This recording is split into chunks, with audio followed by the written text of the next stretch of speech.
Hello everyone, in today's video we're going to be taking a look at the Cessna 152 in our continuing series of choosing a trainer.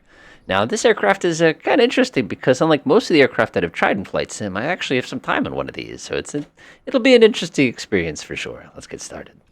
So first things first, when you climb into a Cessna 152, this is so much similar to the Cadet as well as the aircraft that we saw earlier, the DV-20, in that it's only got 2 seats, and theoretically you could have somebody lie down back here, but then your center of gravity would be so back it would probably kill you.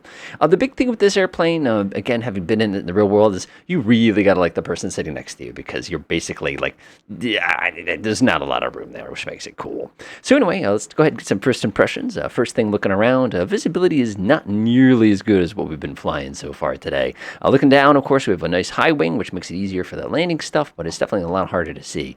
Instrumentation, it feels a little on the haphazard side here. You can see we got some stuff just kind of hanging out and kind of chilling in certain places. Good old directional gyro to the left of the yoke, old school. Of course, grabbing this yoke, oh man, look at how old this thing is with the little push to talk button on there. Love it. Also like how the push parking brake is right there instead of between your legs on a 172. Also like the fact that the key is there and I can't see what I'm doing. Let's go ahead and hide that.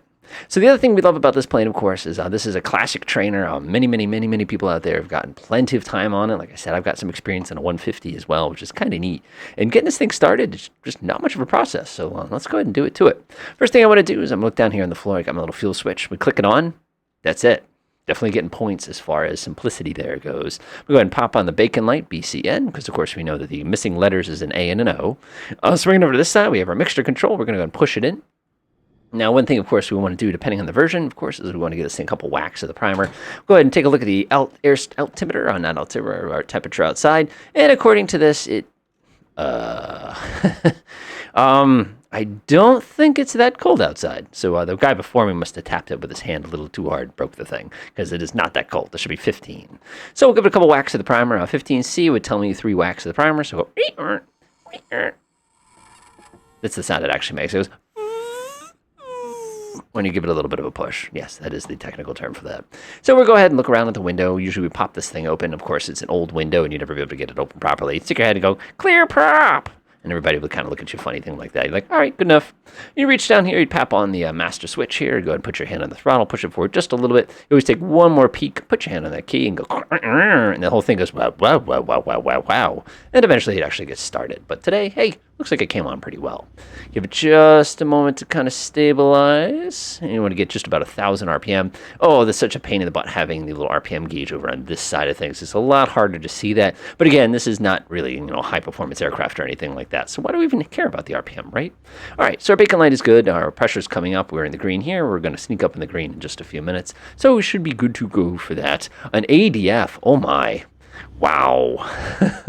You can tell that this is an older airplane because of the fact we have an ADF. Of course, the actual needle for the ADF is way, way, way, way over there, which tells me we're probably not going to get that much use. Going down the electronics on this thing, I appreciate the fact that we have 2 comm radios. I also appreciate the fact we have 2 nav radios and the ADF.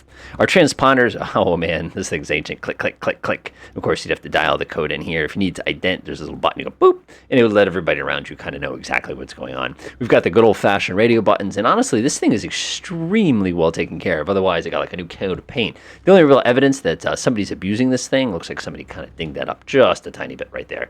But that's perfectly fine. All right, so we get inside the plane. Everything starts getting warmed up. We do ground handling. Woo! All right, good. Awesome. And now we're positioned in such a way we're ready to go. So we're sitting here at Simsbury Airport now. We're on the other side of the runway. I've spent some time coming out of there's actually a big hangar right here. It does not look anything like what you see there, but that's perfectly fine. Taking a quick peek. Actually, we're not. I'm sorry. This is Ellington Airport. I made a mistake. Take a look really quick back and forth. You can see everything's looking pretty solid behind me. I'm going to go forward, take a left, looking for that lovely windsock. In the real world, it sits right here, but for some reason they forgot to model that. Come on, flight sim folks. You're so much better than that. Well, let's go ahead and get this little bucket going here. All right, so first thing we want to check, of course, is the brakes. And the brakes are incredibly responsive. Given how tiny this plane is, that does not surprise me in the slightest. So we're going to give it just a tiny bit of gas. This plane, of course, if you look at the brakes, the thing starts rolling forward instantaneously. There's no delay. Like, you don't even have to touch the throttle. It just goes on its own. And we're going to go ahead and kind of test out the instruments, make sure everything's being responsive and all those other kind of good things. And it's looking pretty good today, so I'm not too worried about that. So, like I said, layout's a little weird. Visibility is extremely okay is kind of what I'm going to call it here. Go ahead and hold the brake right there. We're going to go take take a peek to see if anybody's sneaking up on us here. Looking up above here, I don't see anything I need to be suspicious of. Like I said, it's a pretty nice day today. We're actually going to fly out to the east for some of our little exercises as opposed to flying to the west. You know, it's kind of nice to see some other small airports. Of course, this is a great small airport. All right, go ahead and give it a little bit of gas, and we're going to sneak our way over onto the runway. Now, what am I looking for here? I'm looking for takeoff performance. I'm looking for stability. I'm looking for climb performance and everything like that. Now, Ellington Airport is 1,800 feet of runway. I'm actually going to turn myself around, and you can see there's nothing as far as runway goes here. It looks pretty big, but in the real world, when you see this thing, when you're coming in for approach, you're like, oh, no, no, no.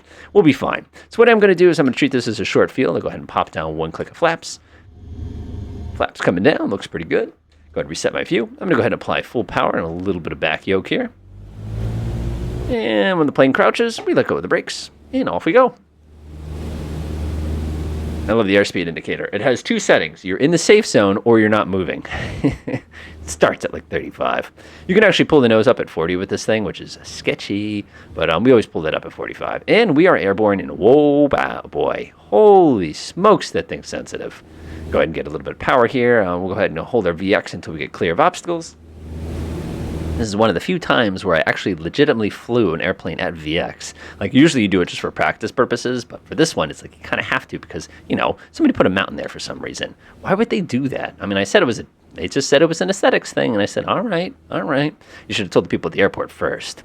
So what we're going to do now is we're going to go ahead and kind of head over here towards the east. And again, this is a nice quiet part of the state of Connecticut here. Not a lot going on. We have a really, really nice lake called Crystal Lake that's going to be kind of over these mountains here. And we're just going to start making our way up over in that general direction, kind of getting away from the hustle and bustle of, you know, the Hartford Valley or the Connecticut Valley, which is located directly behind me. So we're climbing. First thing that I'm noticing as far as handling goes, it's pretty sensitive. And in the real world, I'm going to get a little bit of altitude before I show you how to do this. But in the real world, this thing is like fingertip controls. And it's really neat because I'm sure the other aircraft that we've already played with in the series also have sensitivity in the fingertip area. So we're doing about 70 knots right now. I believe that's not. Yep, that's knots, not miles an hour. The one I flew was in miles an hour, which is just weird. And you can see I'm climbing at about, let's call it about 800 feet per minute. So as far as performance goes, it's pretty much the exact same as the other aircraft that we've seen so far. You know, you're going to be going fast, but not too fast. You're going to be climbing kind of gingerly. When you take one of these aircraft out on a summer day with somebody who's relatively heavy sitting in that seat, oh my gosh. Good luck if you get 600 feet per minute. Of course, if it's a nice winter cold day, which according to this, well, apparently you need to turn the battery on to make the thermometer work there. I just find that a little strange. But hey, I'm not the guy who designed it. I'm just the guy who's sitting here flying it. And there's our target lake right over there on our right. Now, kind of a cool thing you can see here is right off my angle here, there's actually a little tower there. You can hike up the top of that. It's called Soapstone Mountain. And right to the left of it is like an old-fashioned fire tower. Unfortunately, they didn't model that, but they did model the cell phone tower. So I think that's actually pretty neat. They took the time to get that detail right. All right, so we're cruising around. Like I said, about 70 knots is going to get you going up pretty fast in this thing. Completely depends on which version, depends on how loaded you are, depends on what kind of weather that you're dealing with. And I keep pushing the wrong button. There we go. Right down there, you can see there's the reservoir, and there is our Crystal Lake, which is going to be our little target zone here. So I'm going to come and bring this aircraft a little bit to the right here. Like I said, I just want to be able to see the lake pretty well. That looks pretty good. Local elevation around here is actually relatively high. It's several hundred feet. It actually crosses, I think, 900 feet down that way, but we got to go further down the ridge. So I'm going to get at least 1,500 feet out underneath me before I start doing some silly stuff with this thing. Now, speaking of silly stuff, what are the silly things you can do with this aircraft? Well, for one of my favorite little fun things to do with it is to demonstrate just how light this aircraft really, really is. But I need to get a little tiny bit more altitude underneath me before I show you this one, because it's just, like I said, sort of an amusing thing you can do with a 152. One thing I kind of miss over the other planes, though, is the other ones are just a little more sensitive. This is just a little, I don't know, it's sluggish is the word, just draggy. I'm going to call it draggy. All right, let me show you a fun trick. So what you do is you level off like this in the plane. Of course, you have to do this in the Aerobat version. You're supposed to do this in the regular version. And you pull the nose up, and you just let go of the controls. And watch this. You catch it like this, and the plane sinks to you. I love that. All right, speaking of stalls, let's go ahead and run this thing through its motions real quick to see exactly what this thing can do. So we're going to go ahead and start with our departure stall. So we're going to go ahead and pull that throttle back. We'll do an approach stall, I'm sorry. We'll go ahead and pull the throttle all the way back. We're going to go ahead and slap down. Normally you put on your carburetor heat now because you would not want the thing to turn into an ice cube. And we're just going to hold the nose up and see what happens when the plane runs out of energy. Now, the real plane, falling leaves. Ready? What is it? Oh, there it is. Oh man, that's the first stall I think I've done in this version of Flight Sim that I didn't feel like I was going to die. That's awesome. Let's go ahead and do our departure stall. So I'm going to get a little bit of speed. We're going to go ahead and stand up on the tail. And remember, if you go past 30 degrees, you're supposed to technically have a parachute. I need a lot more. There it is. Oh boy. Is it going to do it? There it is. Oh yeah, there it is. There it is. Right foot. Right foot. Oh, I can't push the nose down. Uh-oh.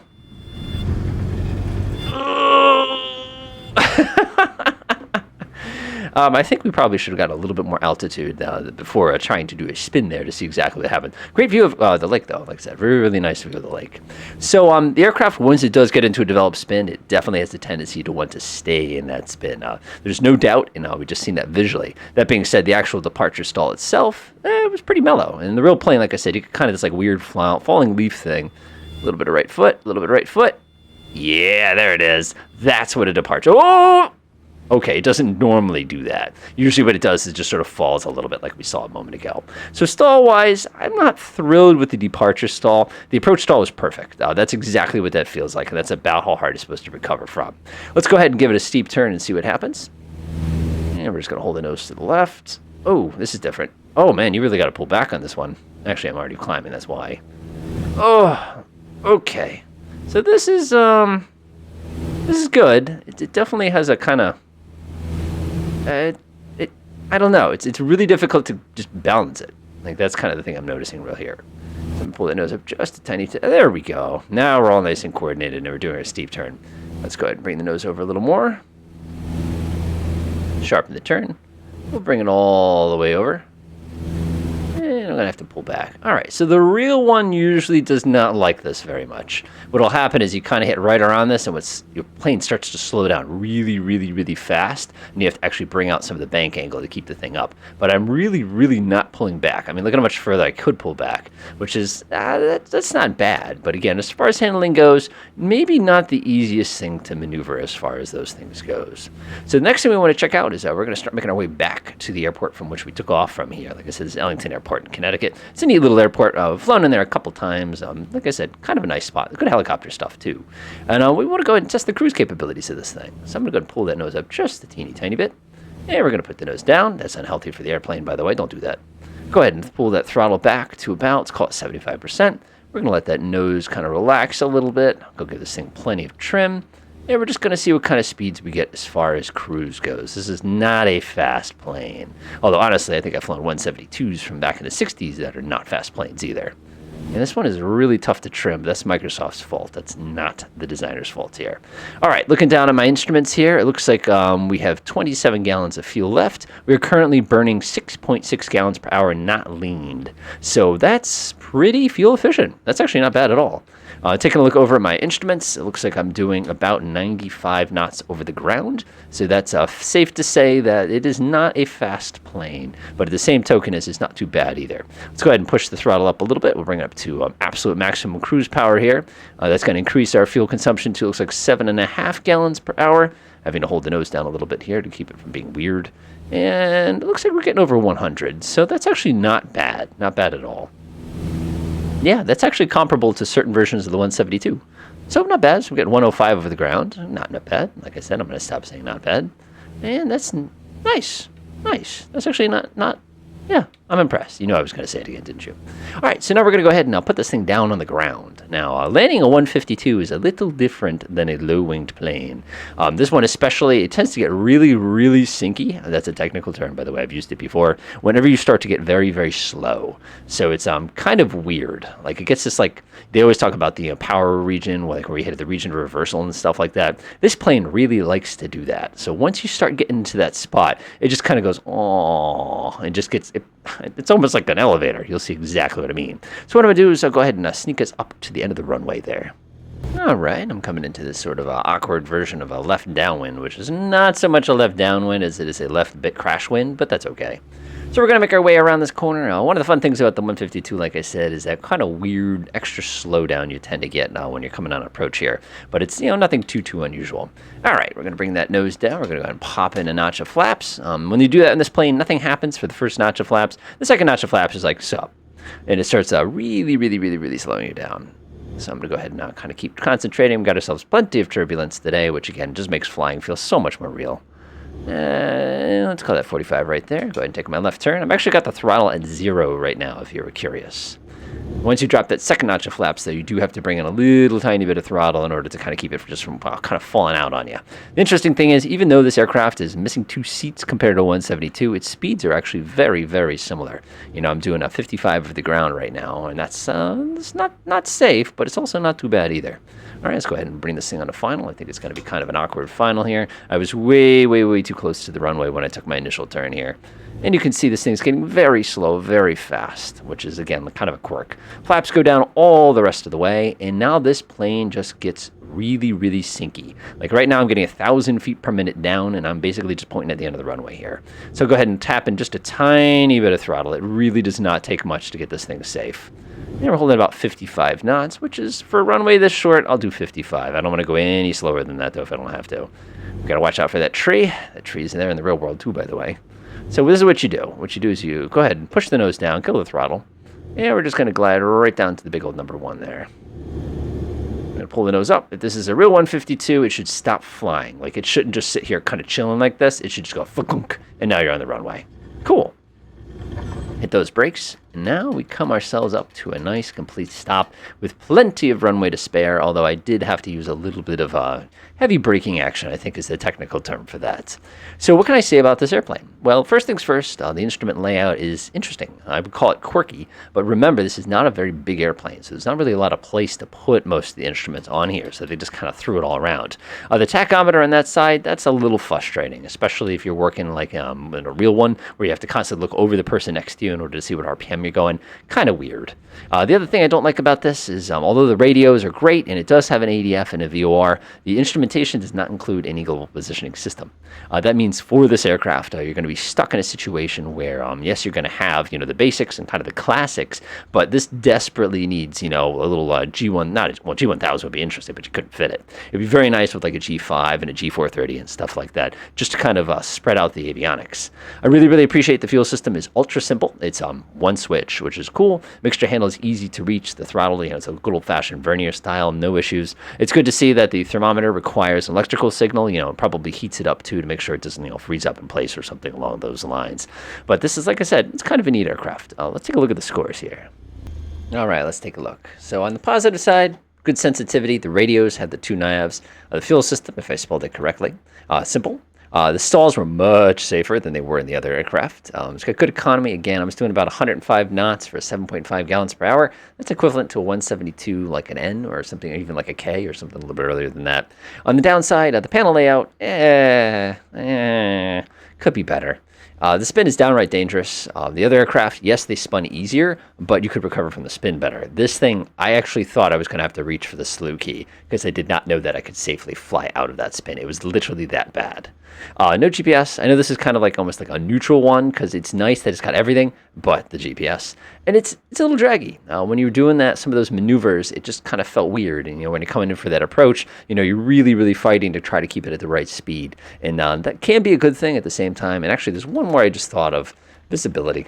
It's not bad, but it also could be better, especially compared with some of its predecessors and, kind of cousins and stuff like that. So hopefully you found this video interesting. Like I said, this is a cool plane.